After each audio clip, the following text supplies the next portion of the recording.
welcome back to Trees and Turtles. My name's Imogen. In today's video I am sharing the difference between being authentic and being liked and what you should prioritise.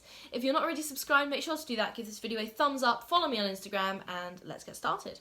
Okay, so what is being authentic? Being authentic means being true to yourself, expressing your personality, and living with honesty. Authentic people often have a strong sense of self, a healthy individuality, and they are not afraid to live their lives as they choose without guilt or the urge to conform. Okay, they don't chase approval, they simply live as they are, and people either like them or they don't. Either way, they aren't bothered by it. Like, they're like, just take it or leave it. I am who I am, and you can't change that. So that's being authentic, but what does it mean to be liked? So everyone wants to be liked, right? Everyone wants to be popular. It's part of the human condition, and it's something that we're trained in from birth. Like, at many points in human history, being liked was literally a matter of life and death, okay? Because we were, like, in social groups, and without the social group we would starve, we would freeze, we would get eaten by a predator, okay? So we needed to be liked in order to stay in with the group and in order to survive and potentially have a chance to reproduce, okay? So being liked and being people pleasers is pretty much in our genes. However, being liked is sometimes toxic for your mental health because it's no longer a matter of survival, okay? Being liked kind of matters a lot less in the modern era. Like, yes, obviously it does matter for employability reasons and for social reasons, but nevertheless, it is less important than it once was. So this kind of begs the question, can you be both? Can you be authentic and can you be liked? And I am here with some good news. Being authentic and being liked are not mutually exclusive, okay? You can be both, and often people make the mistake of thinking their authentic selves are not likable. This is not true. Like, it could not be any further from the truth. Our authentic selves are often very likable, and in fact, often more so than the sort of fake self that we project in order to get people to like us, ironically.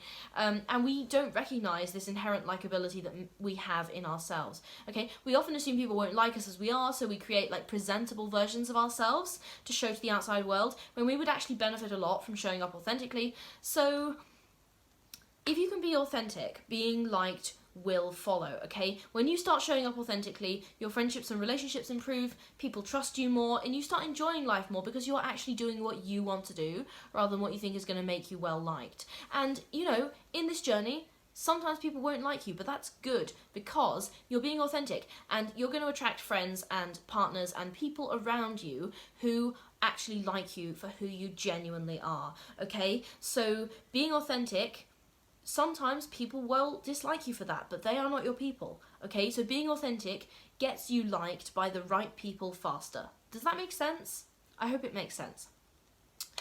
Alright, so a little bit of a left turn here. What happens if you're neither?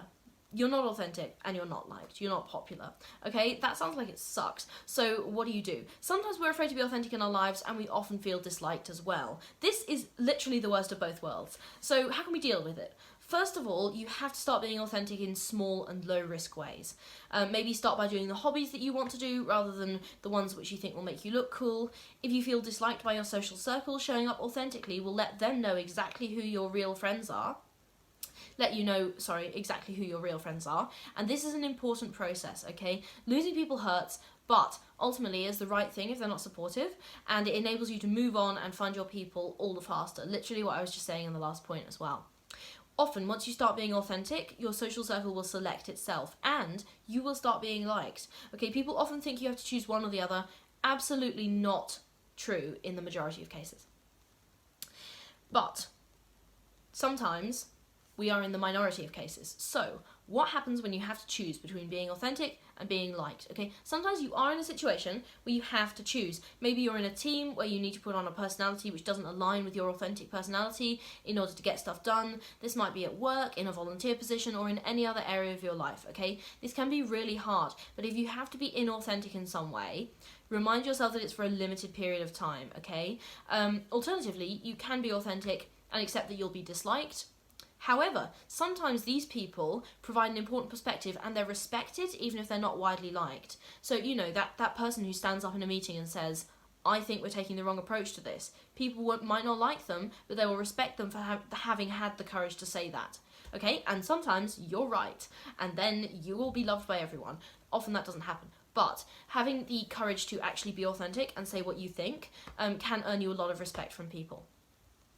Being liked isn't everything. Authenticity can earn you a lot of respect in a situation where you have to choose, is basically what I'm saying. Ultimately, only you can make the decision about what to prioritise, but usually, being authentic makes you better liked, and this helps you find people who like you for who you are. Sometimes you have to choose, but this actually happens less often than you'd think, and even in that situation, there are a lot of benefits to being authentic. So that's all for this video. If you're not already subscribed, make sure to do that, give this video a thumbs up, follow me on Instagram, and I will see you next time. Okay, bye!